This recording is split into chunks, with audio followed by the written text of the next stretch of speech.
O Senhor esteja convosco. Ele está no meio de nós. Proclamação do Evangelho de Jesus Cristo segundo Marcos. Glória a vós, Senhor. Início do Evangelho de Jesus Cristo, Filho de Deus.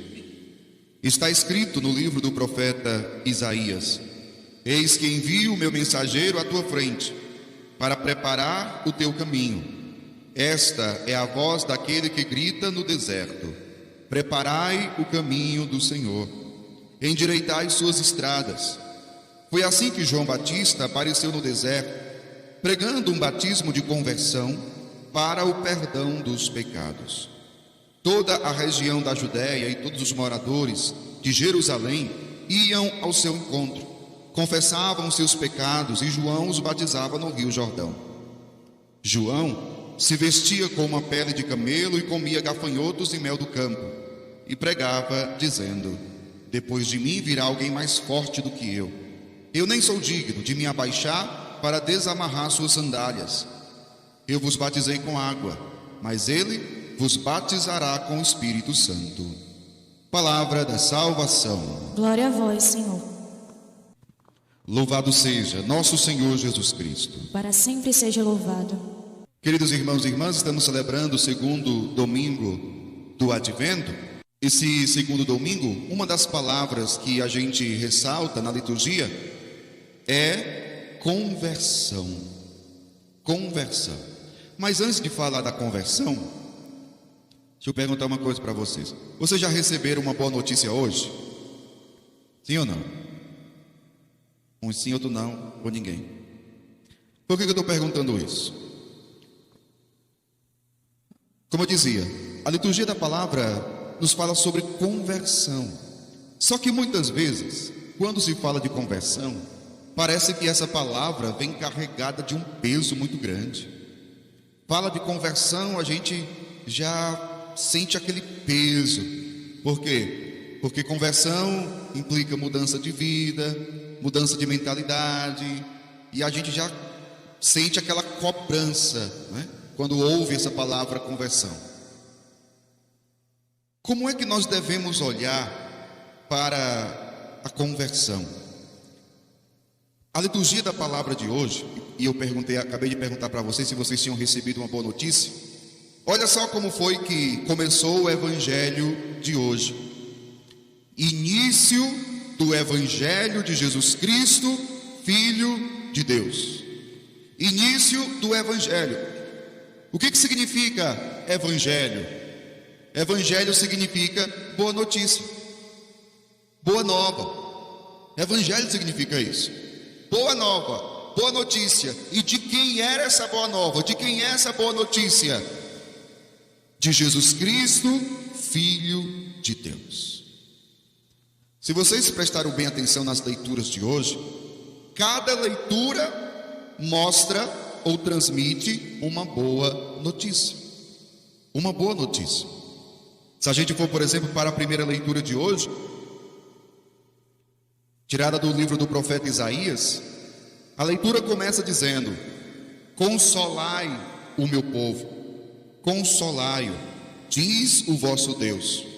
Falai ao coração de Jerusalém e dizei em alta voz que sua servidão acabou e a expiação de suas culpas foi cumprida. Ela recebeu das mãos do Senhor o dobro por todos os seus pecados. O povo recebe uma palavra que é uma boa nova, é uma palavra de consolação. E por que é uma palavra de consolação? O profeta vai dizer: dizei em alta voz que sua servidão acabou. E era exatamente o que o povo estava vivendo no exílio da Babilônia. O povo, vamos imaginar a situação. O povo viveu escravo por quase 50 anos no exílio da Babilônia.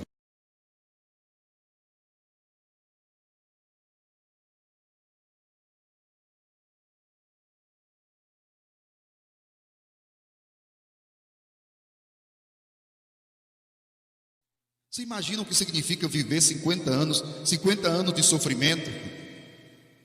50 anos de sofrimento. 50 anos de escravidão. E aí vem Deus com a boa nova: consolai o meu povo, o tempo da servidão acabou. Olha a boa nova, olha a boa nova. Também o Salmo: mostrai-nos ao Senhor vossa bondade, e a vossa salvação nos concedei. Esse Deus que na sua bondade vem nos conceder a sua salvação. A sua salvação. E quem é que trouxe a salvação à humanidade? Jesus Cristo, o Filho de Deus. São Marcos, no Evangelho, ele escreve esse Evangelho justamente, claro, para levar as pessoas à fé em Jesus Cristo, o Filho de Deus. Esse tema é central no Evangelho de Marcos. Ele escreve todo esse Evangelho também para mostrar quem é Jesus, e mostra e responde que é o Filho de Deus. E ele já fala isso no início do seu Evangelho, assim também como vai falar lá no final do Evangelho. Quando Jesus morre na cruz, lá ali o soldado, quando vê que Jesus morreu, o soldado vai dizer: verdadeiramente este é o Filho de Deus. Este é o Filho de Deus. Ou seja, o próprio nome de Jesus, né? Jesus significa Deus salva. Ele é o Salvador. A salvação é uma pessoa, é Jesus Cristo. E olha a grande graça que nós vamos celebrar daqui a alguns dias, o Natal do Senhor. Esse Deus que por amor veio ao nosso encontro. Para quê, Pai? Para nos salvar. Porque ama, porque é um Deus de misericórdia, porque vem salvar o seu povo dos seus pecados. Quando você começa a meditar nessa boa nova, no amor de Deus por nós, na misericórdia que é eterna, em tudo aquilo que Deus realiza em nosso favor, não tem como pensar em conversão como algo negativo. Pelo contrário, quando você faz essa experiência de fé, quando você faz a experiência do amor de Deus, você não tem mais esse tema conversão como uma espécie de coação, de forma alguma. Você faz a experiência desse amor misericordioso do Senhor e você decide mudar, e você decide se converter, você abraça a fé. Mas a partir dessa experiência, do anúncio da boa nova de Jesus Cristo, o Filho de Deus. É claro que para acontecer a conversão é necessário esforço também. A graça de Deus, porque o que converte a nossa vida? O que muda a nossa vida? O Espírito Santo agindo em nós. Uma pessoa só muda de vida quando ela é atingida pela graça de Deus. Quando a graça de Deus, quando o Espírito de Deus toca a sua vida, toca o seu coração. Toca o seu coração. Talvez você deseja que alguém, ou um amigo, uma amiga, ou alguém da sua casa, né? Ou alguém da sua casa, mude de vida. Talvez dentro da sua casa tenha alguém que você até deseja que essa pessoa mude de vida, que essa pessoa se converta. Só que, se você chegar para essa pessoa e disser assim: ei, vai se converter, qual vai ser a reação dessa pessoa? No mínimo ela vai ficar com raiva. No mínimo vai ficar com raiva. Porque aqueles que deveriam, que já creem e que deveriam compreender, às vezes não compreendem. Às vezes querem converter as pessoas à força. Quer converter as pessoas à força. E às vezes chega em casa já brigando com todo mundo: agora tem que se converter. Não é assim. Você vai arrumar um inimigo dentro de casa, né? A mulher chega em casa, diz para o seu marido: você tem que se converter. O marido olha para ela: ô mulher chata, meu Deus do céu. Ô mulher chata. E o contrário também, né? E o contrário também acontece. Porque a conversão não é a força. Tem uma passagem do Antigo Testamento que vai dizer: não é pela força nem pela violência, é pelo Espírito de Deus. Se você quer que o seu marido se converta, que a sua esposa se converta, que os seus filhos se convertam, qual é o caminho? Qual é o caminho? Pedir a graça de Deus sobre a vida dele, sobre a vida dela. Pedir o derramamento do Espírito Santo. Pedir o derramamento do Espírito Santo sobre a vida dele, sobre a vida dela, a vida do filho. a vida de todos nós, porque quem muda, quem transforma, quem converte é o Espírito Santo de Deus. É o Espírito Santo de Deus. Vocês viram que o Evangelho fala de João Batista, ele que veio à frente, antes de Jesus, para preparar os caminhos do Senhor, endireitar as suas estradas. E qual era o grande convite de João Batista? Era o convite à conversão. Era o convite à conversão. E muito interessante no Evangelho que dizia que toda aquela região da Judéia e todos os moradores de Jerusalém iam ao encontro de João Batista. Para quê? Confessavam seus pecados e João batizava no Rio Jordão. Confessava os pecados, ou seja, aceitava o convite à conversão, e eram batizados por João no Rio Jordão. Só que João, ele no final do Evangelho, ele vai dizer uma coisa muito importante. Ele vai dizer assim: depois de mim virá alguém mais forte do que eu nem sou digno de me abaixar para desamarrar suas sandálias. Eu vos batizei com água, mas ele vos batizará com o Espírito Santo. Ele vos batizará com o Espírito Santo. É o Espírito Santo que nós recebemos no dia do nosso batismo, no dia que somos batizados. Então, João Batista, ele não fala de si, não prega a si mesmo, ele aponta para o Cristo, que é mais forte do que ele, como ele mesmo vai dizer, que é maior do que ele, e que dará o Espírito Santo, que vos batizará. O que significa batizar? Batizar significa mergulhar. Mergulhar. O batismo é um mergulho. Mergulho na graça de Deus, mergulho no Espírito de Deus. Esse mergulho acontece de forma sacramental no dia do nosso batismo, mas também é uma graça que nós devemos pedir todos os dias. Senhor, batiza-me no teu Espírito. Senhor, mergulha-me no teu Espírito. Por quê que nós precisamos pedir todos os dias o batismo do Espírito Santo? Essa graça do derramamento do Espírito Santo sobre nós. Porque, meu povo, se um dia nós fizemos a experiência com esse Deus que nos ama, e nós aceitamos o seu convite para mudarmos de vida, você vai perceber que essa mudança de vida não é tão fácil. Tem algumas situações da nossa vida que vai exigir esforço até. Mas e a ação da graça de Deus? Está certo, Deus age, mas tem a nossa parte. Tem a nossa parte. Tem a nossa parte. Ou seja, Deus age, Deus dá graça, Deus batiza no Espírito Santo, mas também, se a gente não quiser, a gente não muda de vida, não. A gente acaba recebendo a graça de Deus em vão. Então, por exemplo, uma pessoa por si só, ela, se não tiver a ação da graça de Deus, a ajuda de Deus, ela não muda, ela não se converte, ela não consegue. São Paulo, várias vezes nas suas cartas, ele fala do conflito que existe entre o homem velho e o homem novo. A pessoa fez uma experiência com Deus e a pessoa decidiu: hoje eu mudo de vida. A partir de hoje eu sou um homem novo. Oh, missa maravilhosa. Aí chega ali na esquina, encontra os amigos, colegas. Acabou-se. Vamos ali. Acabou, meu filho. Se rendeu. Aqui dentro é fácil. Aqui dentro é fácil. A gente precisa voltar para casa. A gente precisa enfrentar a realidade. E é aí que nós vamos ver se nós queremos a conversão ou não, se nós estamos abraçando a conversão ou não. É aí que nós vamos perceber o esforço que temos que fazer. Claro, é o esforço unido à graça de Deus, mas o esforço deve existir, o empenho deve existir, para nós, pela graça de Deus, mudarmos de vida, abraçarmos a vida nova, essa vida nova que nós recebemos no dia do nosso batismo.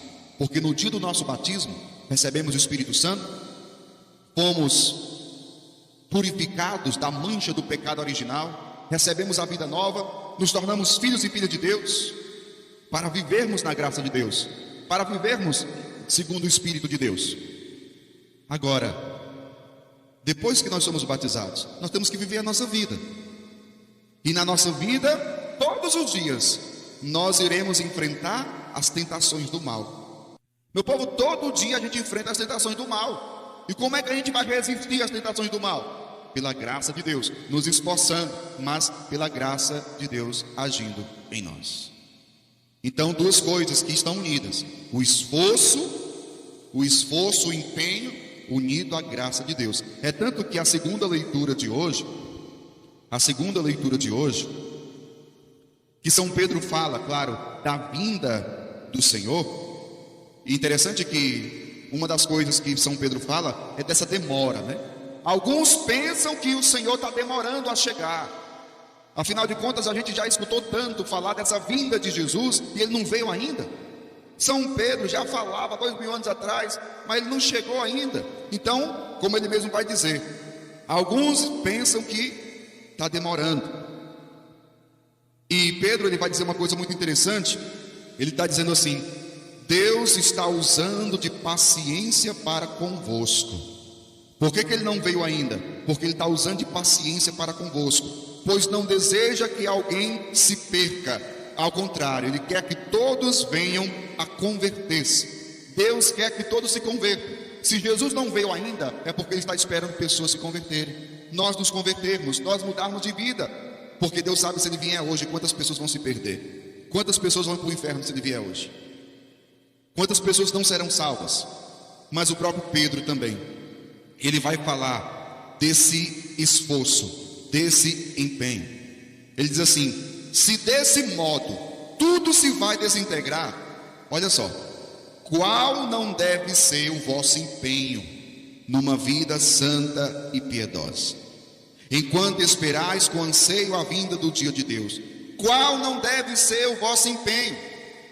Quando você abraça a vida de fé, quando você abraça o seguimento a Jesus Cristo, você vai ser perseguido, as pessoas vão falar mal de você. Ah, agora só quer estar na missa, né? Ah, agora só quer ser santo. As pessoas vão falar de você, as pessoas vão te criticar, as pessoas vão te perseguir, pelo fato de você ter abraçado a fé em Jesus Cristo.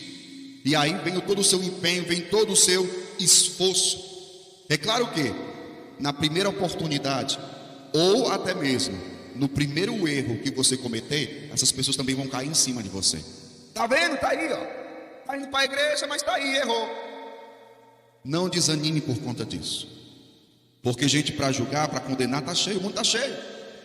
Mas nós temos um Deus para acolher o pecador arrependido, que entende as nossas lutas, que vê o nosso empenho, o nosso esforço, e nos acolhe, como acolheu o filho pródigo, arrependido do seu erro e do seu pecado. E é muito importante nós compreendermos isso para nós não desanimarmos na nossa luta contra o mal. Quando muitas vezes nós caímos e erramos, quando lhe criticarem porque você errou, não desanime não, não desista não. Caiu, levanta, pede perdão, busca o sacramento da confissão, se confessa, se reconcilia com Deus e continua, porque você vai prestar contas é com Deus, não é com ninguém não. Se as pessoas falam de você porque você errou, problema delas. Você vai prestar contas não é com essas pessoas não, você vai prestar contas é com Deus. É com Deus. E é esse Deus que hoje vem ao teu encontro e te acolhe, que quer dar vida nova, que quer salvar, que quer curar, que quer libertar, que quer dar o céu para você.